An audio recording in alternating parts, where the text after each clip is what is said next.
tudo bem? O motivo desse vídeo é, na minha percepção, extremamente importante e na percepção da Bárbara também. Nós somos duas professoras extremamente comprometidas, né, e defensoras do Sistema Único de Saúde, e resolvemos falar um pouco sobre esse Sistema Único de Saúde porque no dia 19 de setembro esse jovem sistema exemplar para o mundo completou 30 anos, né?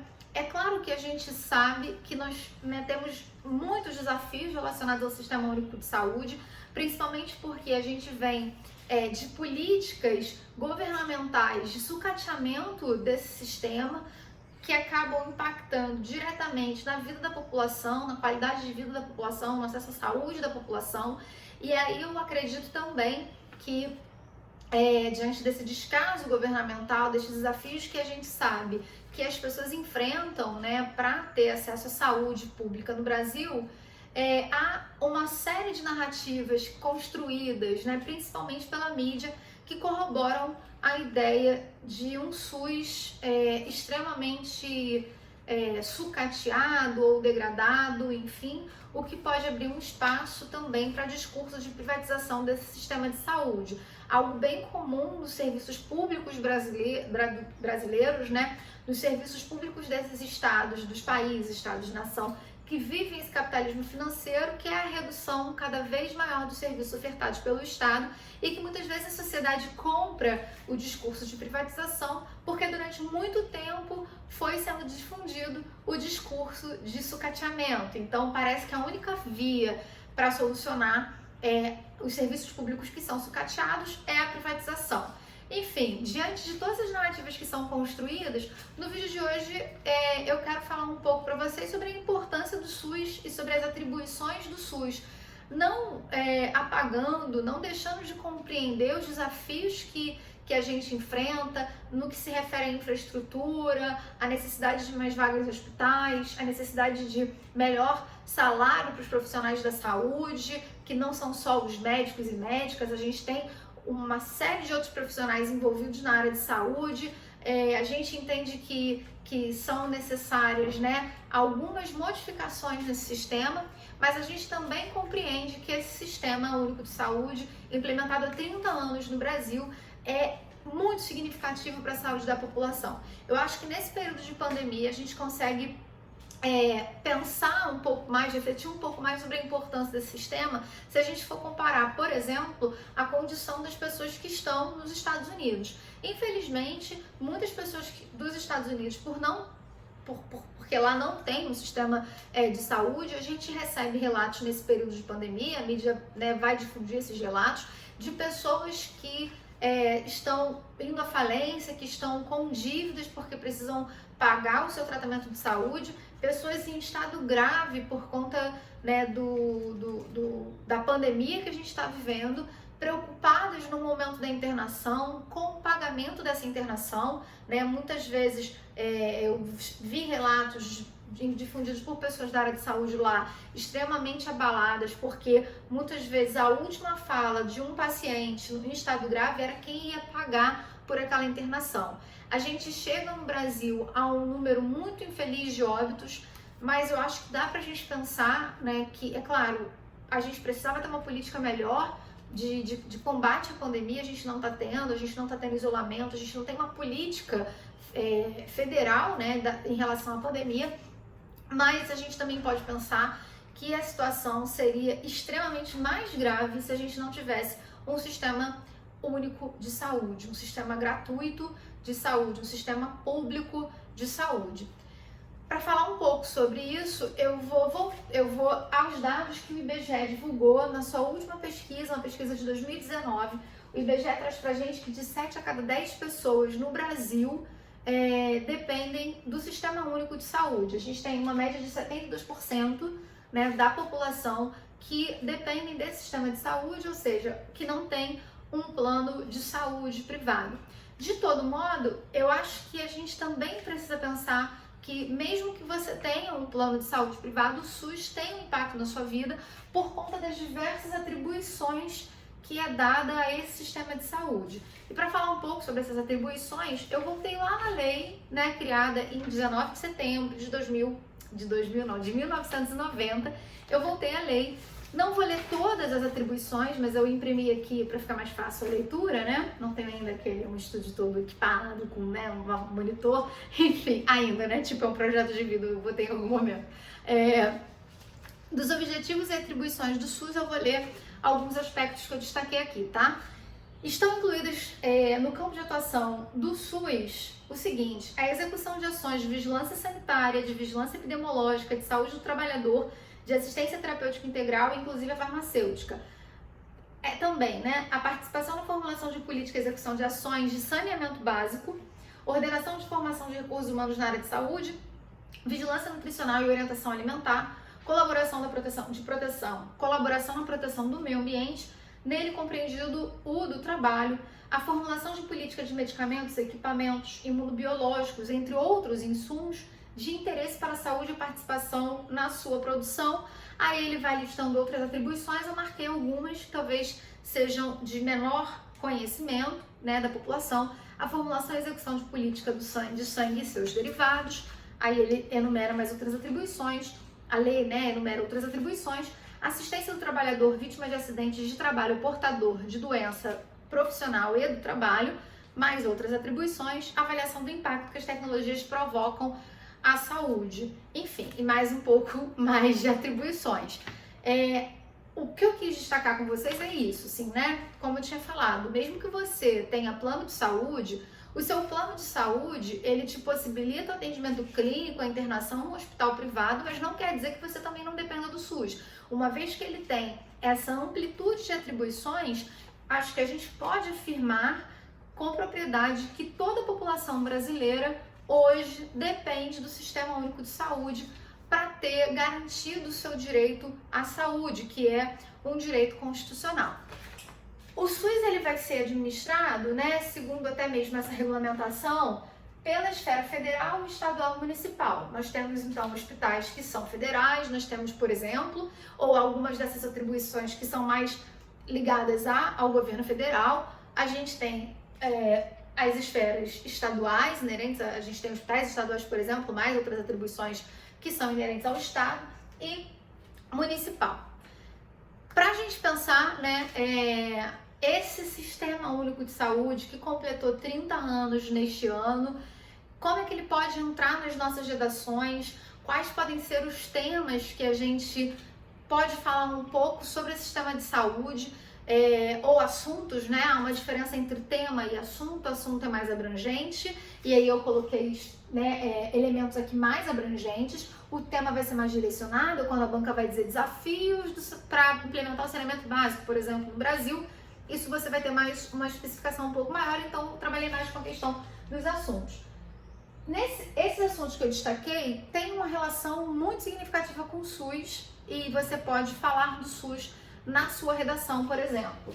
Acesso à saúde de maneira geral, né? E aí a gente sabe que o dado vai ser bastante significativo. Se a gente tem políticas que legitimam o Sistema Único de Saúde, de solidificação do Sistema Único de Saúde, a gente consegue acesso à saúde para a população, né? Naquilo que a gente vê mais, que a gente consegue relacionar mais diretamente, que é o atendimento no hospital, né? Então 72% da população depende do SUS, e para toda a população de modo geral, quando eu listei aquelas atribuições, né? Mostrei para vocês aquelas atribuições. Saúde do homem, a gente tem relação com o SUS, inclusive a saúde do homem é um tema que eu gosto de discutir, eu acho que é extremamente importante, a gente precisa de campanha. O SUS hoje entende que precisa fazer campanha para que os homens no Brasil se cuidem. As taxas indicam que as mulheres vão muito mais ao hospital, elas se preocupam muito mais com a saúde, né? Acho que é um ponto para a gente pensar, que dá para relacionar. Saneamento básico, a gente tem, não chega nem a 60% dos municípios brasileiros com saneamento básico, e aí a gente está falando também dessa questão do SUS. Saúde mental, a gente tem relação com o SUS. É muito engraçado como a gente tem um desconhecimento acerca desse sistema de saúde. E aí tem a ver com o que eu falei ainda há pouco, né? A mídia, ela destaca muitos aspectos negativos do SUS e acaba não destacando aquilo que o SUS tem de positivo. Eu lembro que quando eu corrigi redações sobre saúde mental, muitos alunos sugeriram criações de programas que já existem, que o SUS já implementou.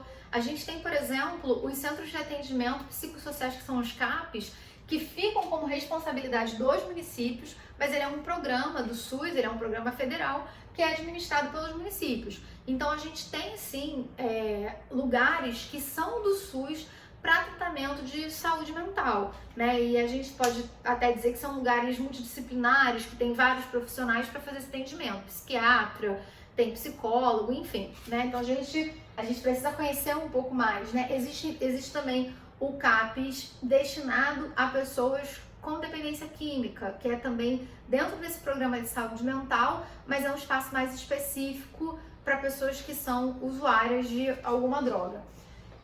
Políticas de medicamentos, se a gente for falar de medicalização da vida, se a gente for falar de indústria farmacêutica, enfim, de acesso a medicamentos, é importante, né? Isso é uma política importante no Brasil. Eu não sei se vocês sabem, existem farmácias que são ligadas ao governo. Não falo dessas farmácias no hospital, né? Não sei qual é a experiência de vocês com o SUS. Eu tenho uma vasta experiência no SUS. Então, muitas vezes acontece assim, recebi o atendimento, o médico te dá a receita ou a médica e você vai à farmácia do hospital, apresenta a receita e eles te dão o remédio. Claro que quando você tem um processo de sucateamento, você tem essa redução dos medicamentos por conta de verba, mas o sistema é muito completo, muito importante. Além disso, a gente tem as farmácias, não é o programa da farmácia popular, farmácia pública, onde você pode ter acesso a medicamentos mais caros até, a partir de uma série de documentações. Você tem que ir lá do médico, enfim. Mas, por exemplo, é possível conseguir injeções que custam 13 mil reais, né? Se você levar toda a documentação, enfim. Isso também tem a ver com uma experiência que a gente teve na minha família, mais especificamente com meu pai, no tratamento de câncer, que se não fosse pelo SUS, a gente na época não tinha plano, mas também se tivesse, duvido muito que ele conseguiria ter todo esse tratamento durante 11 anos, tratamento de câncer com medicamentos bastante caros. Acho que é importante a gente pensar que nada é coincidência, nada é aleatório. Quando a gente tem um projeto, né, de narrativas construídas que deslegitimam a existência do SUS, isso abre um espaço significativo para os planos de saúde, isso abre um espaço significativo para as privatizações. Uma vez que você tem o sucateamento do serviço público, você passa a convencer a sociedade de que aquele serviço não tem condição de funcionar e por isso ele deve ser privatizado. É o que acontece em diversos serviços no país, é o que acontece também em políticas atuais voltadas mais para governos neoliberais, né? Que apresentam, eu sempre destaco isso, acho que é importante a gente entender. Se a gente for ler, por exemplo, alguns estudiosos que vão tratar dessa perspectiva neoliberal, a gente vai entender que o neoliberalismo não é uma ausência de Estado, mas é um Estado que age em razão do capitalismo financeiro, em razão das empresas. Então, para que as coisas aconteçam de modo a beneficiar sempre o mercado, são necessárias regulamentações do Estado. Esse Estado passa a ter uma razão de governo neoliberal. Enfim, quando a gente fala de vacinação, a gente está falando de SUS. Eu comprei a vacina, tá? Mas a pesquisa feita, né, para a produção daquela vacina, a pesquisa feita para a criação daquela vacina, depois para a produção daquela vacina, enfim, muitas vezes está ligada a pesquisas do setor público. Nesse momento de pandemia, né, enfim, essas pessoas que estão acessando esse sistema, e como eu comparei com os Estados Unidos, doação de sangue, a gente está falando do SUS, doação de órgãos, a gente está falando da atribuição do SUS, mortalidade infantil, que é uma questão que o Brasil volta a ter, porque como do Brasil há algumas conjugações de fatores para a gente, infelizmente, voltar a um número mais alto de mortalidade infantil, que era um problema que a gente tinha conseguido reduzir bastante, o próprio retorno do Brasil para o mapa da fome, né? Isso vai ter um impacto na mortalidade infantil, como também as políticas de saneamento básico vão ter impactos na mortalidade infantil e o próprio acesso a hospitais. A questão da obesidade, o SUS criou recentemente um protocolo para lidar com a questão da obesidade e do sobrepeso, porque essas situações começam a ser vistas como um problema de saúde, então um problema de saúde pública, e por isso o SUS vem construindo junto à população um protocolo clínico para lidar com essa questão. Envelhecimento da população, você também pode pensar no SUS por conta de uma melhoria para que essa população que está envelhecendo tenha qualidade de vida na velhice. A gente precisa de um sistema que seja acessível e que funcione. E a questão do trabalho, como eu fiz questão de ler para vocês, né? Quando a gente fala sobre a medicina do trabalho, sobre um acidente profissional, um acidente de trabalho, mas também quando a gente fala, por exemplo, de impacto das tecnologias, né? Enfim, a gente está falando de trabalho, a gente está falando de SUS. É isso, né? É importante a gente defender o SUS no Brasil, é importante a gente entender que se a gente quer que a sociedade tenha acesso à saúde, a gente precisa fazer essa defesa, né? No meu caso, uma defesa incondicional ao Sistema Único de Saúde, entendendo que grande parte da população precisa desse sistema. É isso, galera. Até a próxima.